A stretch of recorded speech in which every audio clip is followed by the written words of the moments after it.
अस्सलाम वालेकुम नाज़रीन, 94 न्यूज़ के साथ मैं आपका मेज़बान मियां नदीम अहमद।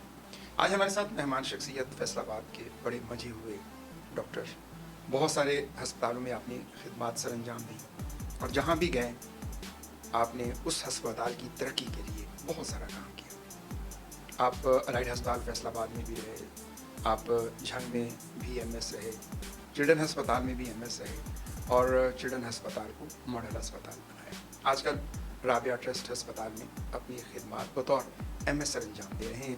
आज हम उनसे गुफ्तगू करेंगे, उनके कैरियर के बारे में उनसे पूछेंगे, कैसे वो मेडिकल फील्ड में आए, किस तरीके से उन्होंने इतना कुछ किया। डॉक्टर साहब, सबसे पहले तो हम आपको अपने स्टूडियो में सर खुशामदीद कहते हैं। जी, अस्सलाम वालेकुम जनाब नदीम साहब, क्या हाल है? जी डॉक्टर साहब, अल्लाह का शुक्र, आप सुनाएं? ठीक ठाक, अल्लाह का शुक्र। खैरियत से। डॉक्टर साहब, आज हम थोड़ा सा डिफरेंट करेंगे आपसे।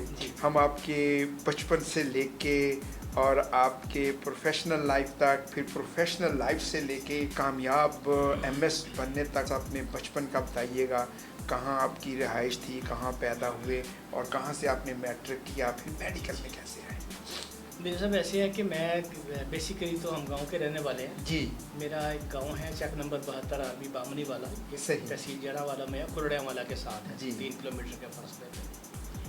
वहीं भी पैदा हुए और जब 5वीं तक मैंने वहीं प्राइमरी जो हमारा सरकारी स्कूल में सरकारी ना? स्कूल वहीं मैंने पढ़ा। जी।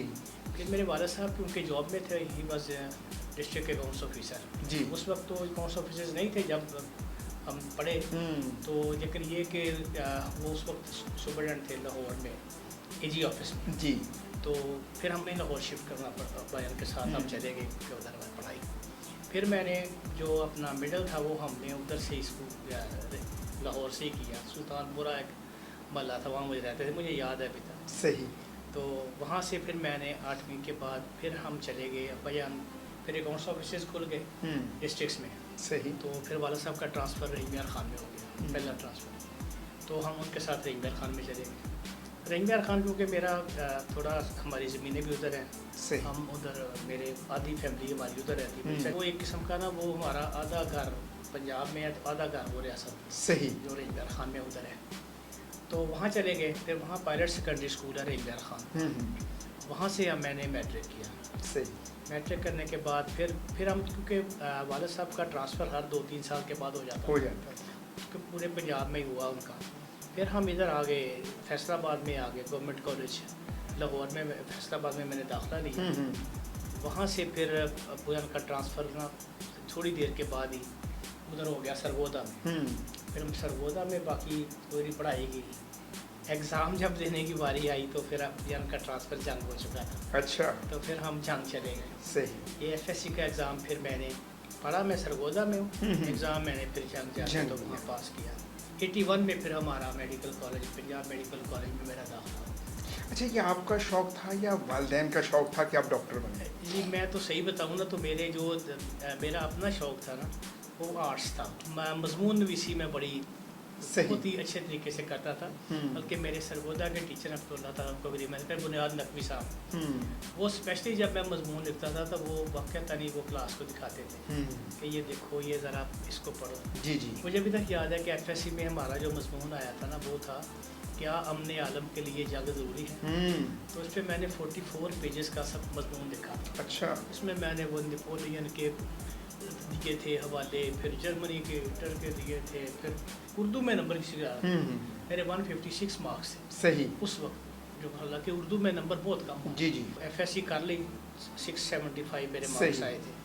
तो उस वक्त बड़ी बात होती थी इतने नंबर आ जाने। उस वक्त डॉक्टर बनना वाक़ता नहीं, एक ना एक एजाज़ था। सही, बिल्कुल ऐसे। क्योंकि पता होता था कि फलां जगह का लड़का जो है ना वो डॉक्टर बन रहा है, एक ना उसका नाम होता था। मुझे याद है कि झंग अस्पताल डीएच हॉस्पिटल में टोटल 4 डॉक्टर थे।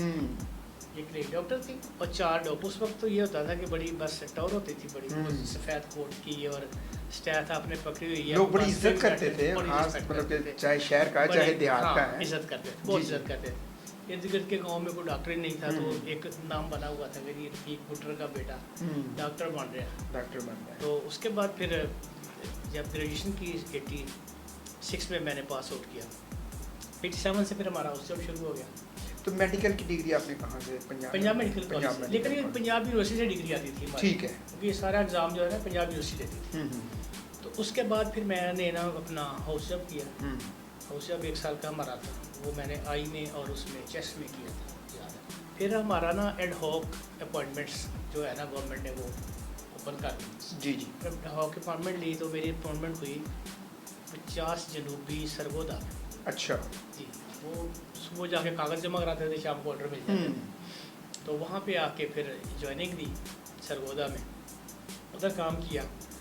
लेकिन ये था कि मेरी ना आदत थी कि मैं ना काम करता था, जैसे रह सकता था बंदा ना भी जाए। उस वक्त कितना PHUs को इतने ज़्यादा ना नहीं थे मोटिवेटेड, या इतने कोई नहीं थे, तो छोटे सा सकता हूँ। 88 से 89 मेरा अडॉप चला। सही। 89 पे मैं हम रेगुलर परमानेंट बन के परमानेंट 89 में आप परमानेंट जॉब मिल गया जी। तो वहाँ वो पहली पोस्टिंग कहाँ थी? पहली पोस्टिंग मेरी ये थी 102 जी में है बुर्ज मंडी, ये बरनाला के साथ है। अच्छा। वहाँ थी कि नदीम साहब कि मैं यहाँ से उस वक्त शुरू में तो मोटरसाइकिल मैं नहीं चलाता था, वो जी, जी। कार वाले चलाने देते हैं कि यार सड़कें हैं खराब, बस पे जाए। हम इधर से बोले कि यूपी से बैठते थे और बरनाला जाते थे बस पे। 1 घंटा बस लेती थी। जी जी। लोकल रूट था छोटा सा, तो वहाँ से फिर ना आगे टांगे जाते थे बुर्ज में। हाँ जी, बिल्कुल बिल्कुल। अच्छा। फिर मैं ना वो एक गुलामू था, मुझे तो तक याद है, वो गुलाम मसीह, उसका तांगा होता था। उस पर फिर मेरे ना मैंने उसको कहा होता था कि पैसे उसको महीने के दे देता था। हाँ। वो फिर मुझे लेके चला जाता था, लेकिन मैं जाता रेगुलर था। कभी कभार छुट्टी करता था, रेगुलर जाता था। वो 100 वो BHU भी उसका समझे कि इनागुरेट मैंने किया था, वो नया बना था। अच्छा। पहली पोस्टिंग मेरी उधर। फिर मैं 92 तक वहाँ पे रहा, 3 साल। 92 के बाद, क्योंकि 3 साल वैसे भी उस वक्त ज़रूरी थी, और अल्लाह का शुक्र है कि बड़े अच्छे तरीके से टाइम गुजरा, कोई किसी का प्रॉब्लम नहीं आया वहाँ पे। क्योंकि इलाका भी गाँव इलाका भी था, गाँव भी थे साथ साथ, तो सारे वाकफ शाकफ भी थे। अल्लाह का लाख लाख शुक्र है कि फैमिली भी थोड़ी सी नून थी, सारे लोग जानते थे। वाला साहब को भी काफ़ी लोग जो है ना, वो एक अच्छा नाम था उनका, अच्छा नाम से जाना जाता था, रफ़ीक अहमद बुटर के नाम से। तो अच्छी है उनकी। अलाइड में आप कब? तो फिर मैं आया हूँ 92 में, मैं आया हूँ पंजाब मेडिकल कॉलेज। अच्छा, पंजाब मेडिकल कॉलेज में मैं क्या कहना, पढ़ाते हैं as a teacher. As teacher आते हैं, एज डेमोस्ट्रेटर को कहते थे। ठीक। फिर वहाँ पे आके ना कम्युनिटी मेडिसिन में मैं एज डेमोस्ट्रेटर पर 92 से लेके फिर ना वो मास्टर वाली तबीयत हो गई थी। इसमें टीचर नहीं होता यार, और पढ़ाया, नंबर लगाए, चेक किया, पेपरों को चले गए, कोई लेक्चर दे दिया, तो वो ना कुछ मज़ा नहीं। डॉक्टरी का यानी एज डॉक्टर जो काम करते हैं, जो आप सर्विसेज देना चाह रहे थे पब्लिक, हाँ, वो मज़ा नहीं आ रहा था। फिर 95 में मुझे याद, फिर मैं इधर आ गया DHQ फैसलाबाद। सही। यहाँ थोड़ी देर मैंने CMO शिफ्ट की, लेकिन वो मुझे पसंद नहीं आई, मेरे मिजाज के मुताबिक जी। तो उसके बाद फिर मैंने CCU ज्वाइन कर लिया। ठीक। डॉक्टर जावेद साहब हैं, जावेद इकबाल कार्डियोलॉजिस्ट हमारे, तो पहले कार्डियोलॉजिस्ट यहाँ पे थे उस वक्त। ICU बनाया था CCU उन्होंने DHQ फैसलाबाद पहला। तो वो मेरे अजीज़ भी हैं, बड़े भाई भी हैं, बहुत प्यार करते हैं, अभी तक भी बड़ा वो शफकत करते हैं।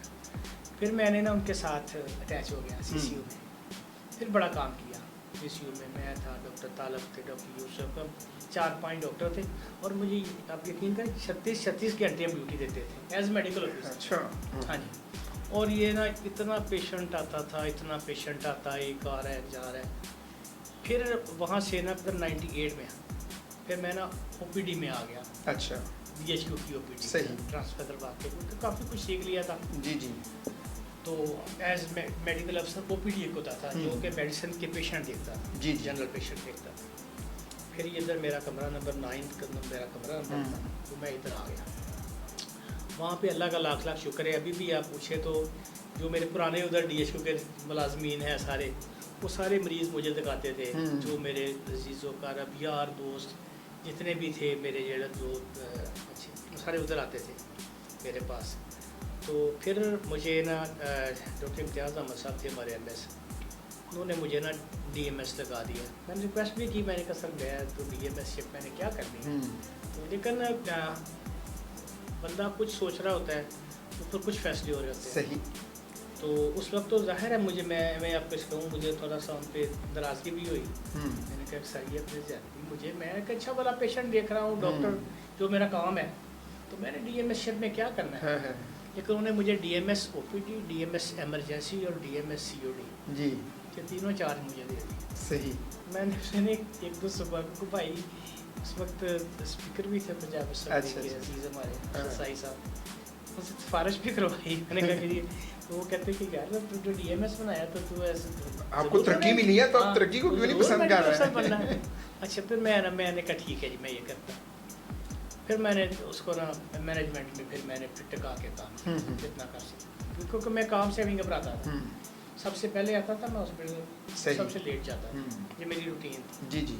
और तकरीबन बाज़ औक़ात तो हमारे जो मेरे उस्ताद हैं, जो मेरे मेंटर हैं एडमिनिस्ट्रेशन में, जो डॉक्टर हाफिज़ मुख्तार रंधावा साहब, तो मेरी बड़ा नाम है, इतनी इज्जत की जगह है कि आप मेरे अजीज़ भी हैं लगते, लेकिन उससे हट के